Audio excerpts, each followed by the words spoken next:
Hello welcome back students and welcome to NLTI. एक बार आपका एनएलटीआई फिर से स्वागत करता है and today we will start with the word problem of percentages.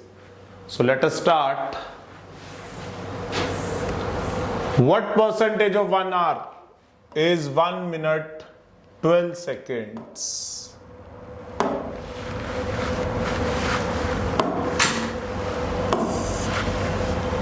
One hour is 12 minutes and 12 seconds.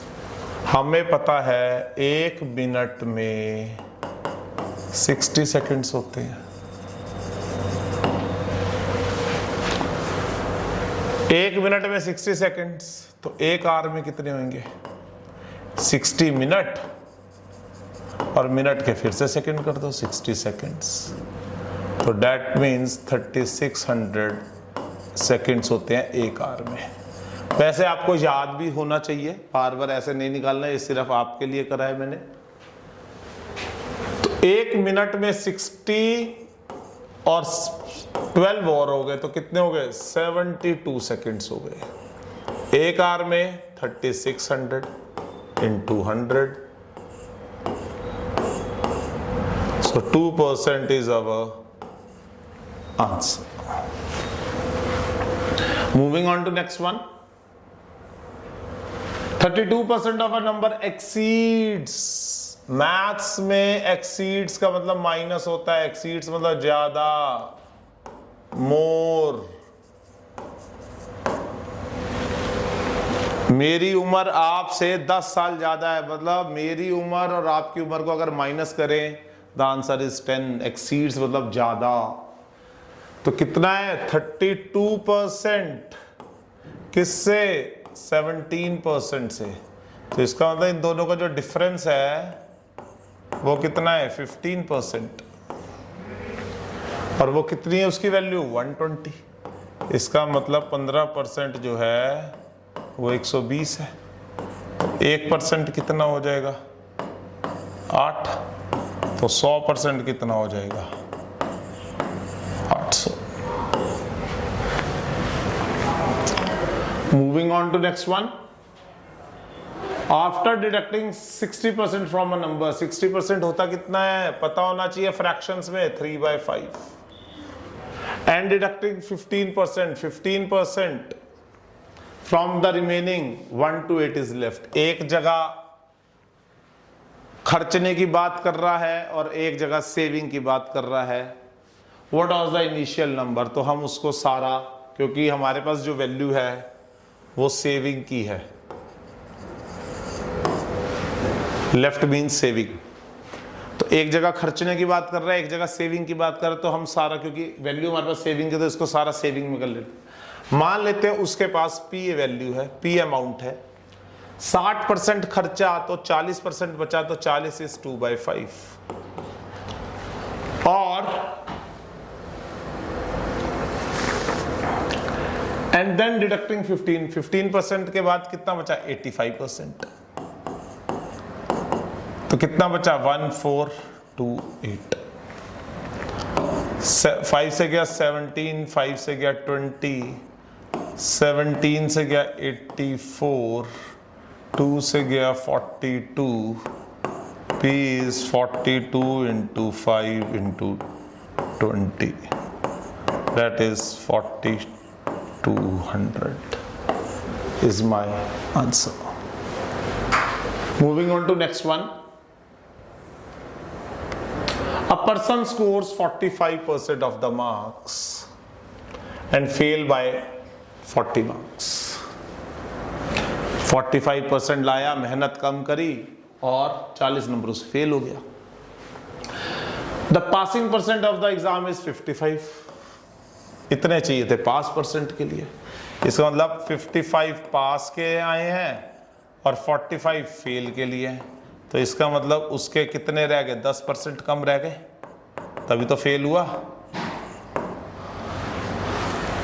45% उसके आए, 55 पास के लिए थे, 10% कम रह गए। और वो 10% की वैल्यू कितनी है? 40, क्योंकि 10% 40 नंबरों से फेल हुआ है। What is the maximum marks? 100 से मल्टीप्लाई कर दो, 100% मैक्सिमम होते हैं। 400 के बराबर हो गया। A has got 20% more marks than B. A के 20%, 20 कितना होता है 1/5. Then what percent of marks of B are less than A? इसका मतलब A के और B के, A के ज्यादा हैं, मतलब अगर B के 5 थे तो A के 6 थे, एक ज्यादा, तो दोनों का difference 1. Then what percent of B less than A? मतलब A के रिस्पेक्ट में हम बात कर रहे हैं, जिसके रिस्पेक्ट में बात करते हैं हमेशा डिफरेंस अपॉन जिसके रिस्पेक्ट में बात करते हैं इनटू 100. डिफरेंस कितना 1.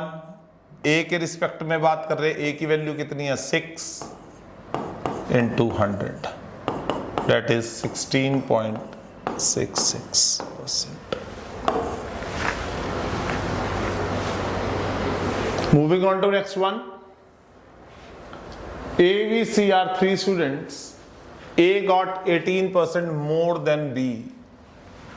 मतलब A अपॉन B, अगर A के ज्यादा हैं, अगर B के 100 हैं तो A के 118 हैं, A के 18% B से ज्यादा है।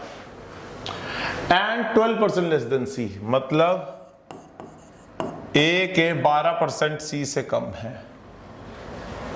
अगर C के 100 है तो A के मतलब 88 है, A के 12% C से कम है। B got 220 marks, then by how many marks C has got? इसका मतलब जो मुझे रिलेशन चाहिए ना वो B एंड C में चाहिए, और हमको A जो है हटाना है रिलेशन से, A को हमें रिमूव करना है क्योंकि A की हमें कोई जरूरत नहीं है। ऐसे में आप क्या करिए, मल्टीप्लाई कर दीजिए।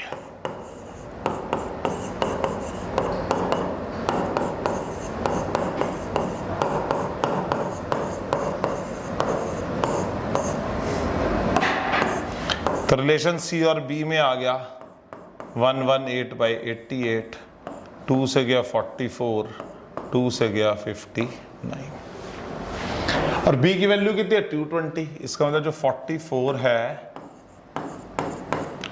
वो 220 के बराबर है। 1 किसके बराबर है 5 के, और 59 किसके बराबर है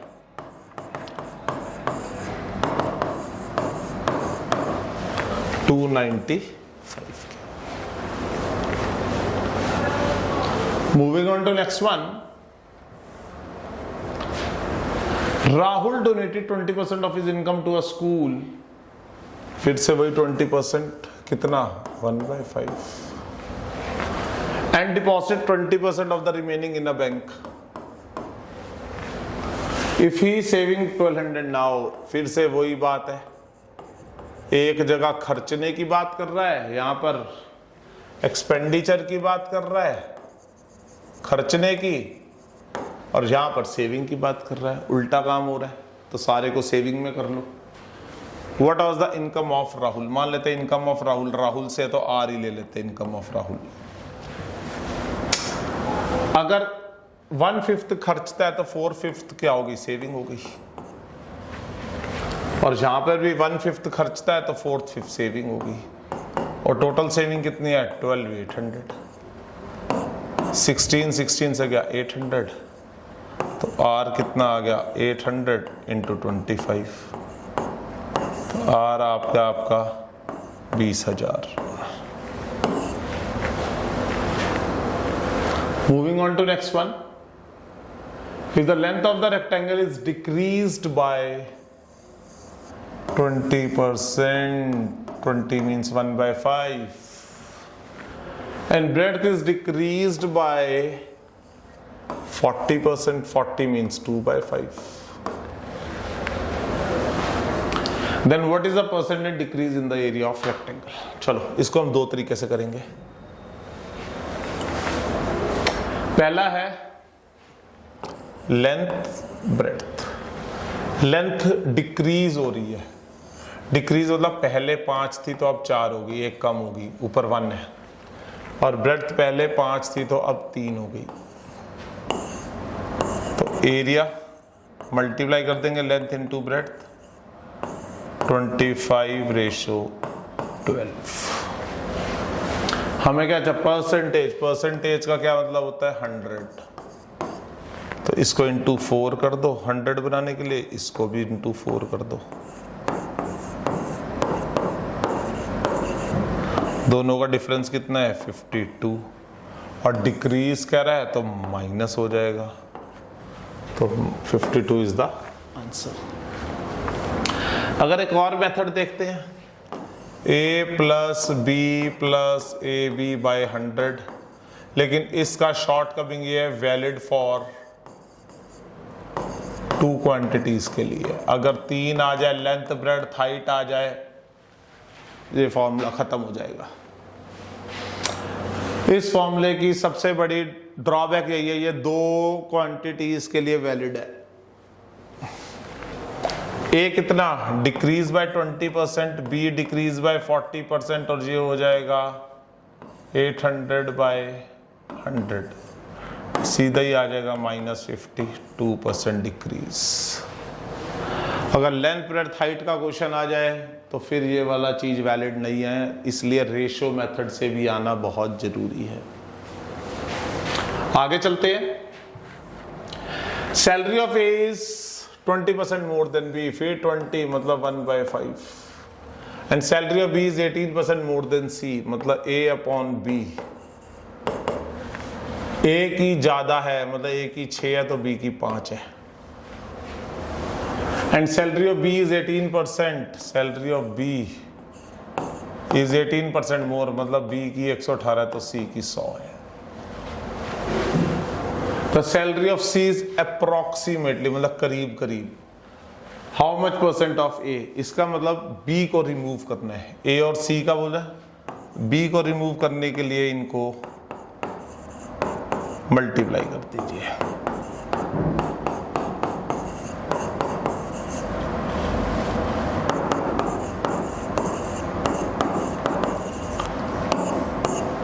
तो ए और सी का जो रिलेशन आ गया वो आ गया दिस। दोनों का डिफरेंस कितना है? 208। किसके रिस्पेक्ट में लेना है? ए के। मैंने अभी एक लिखा था फॉर्मूला, डिफरेंस जिसके रिस्पेक्ट में चाहिए इनटू 100। डिफरेंस इज 208, ए के रिस्पेक्ट में चाहिए 708 इंटू 100। अब देखो जरा, अगर मैं 1% करूं ए की वैल्यू का तो ये अप्रोक्सीमेटली 7.1 आएगी।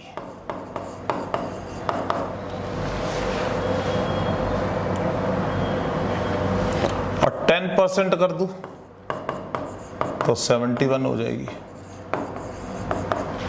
और 30% कर दूं तो ये 213 आ जाएगी, विच इज नियरेस्ट टू 208।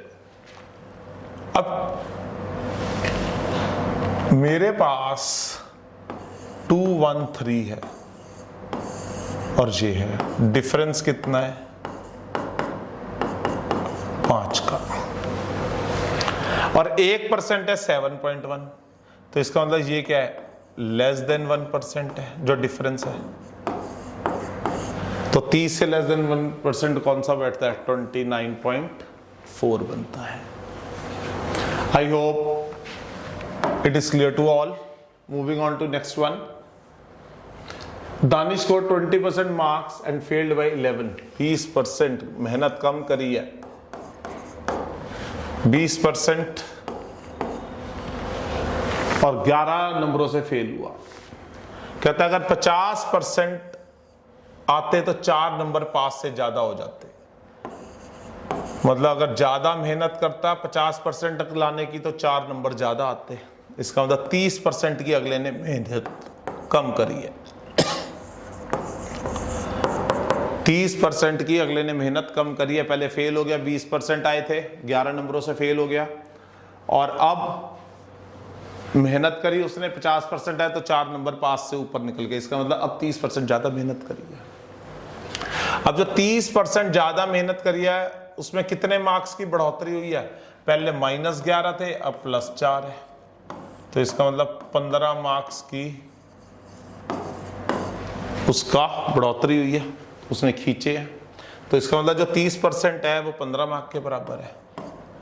इसका मतलब जो 10% है 5 के बराबर है।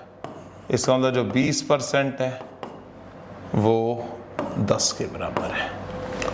अब 20% अगर आते हैं तो 10 नंबर उसने लिए, इसका मतलब 10 नंबर उसके आए और 11 नंबरों से वो फेल हुआ, तो इसका मतलब 21 उसके पासिंग मार्क्स हैं। I hope till here it is clear to all. अगली वीडियो में हम शुरू करेंगे डाटा इंटरप्रिटेशन परसेंटेजेस पे based. Till then goodbye, take care.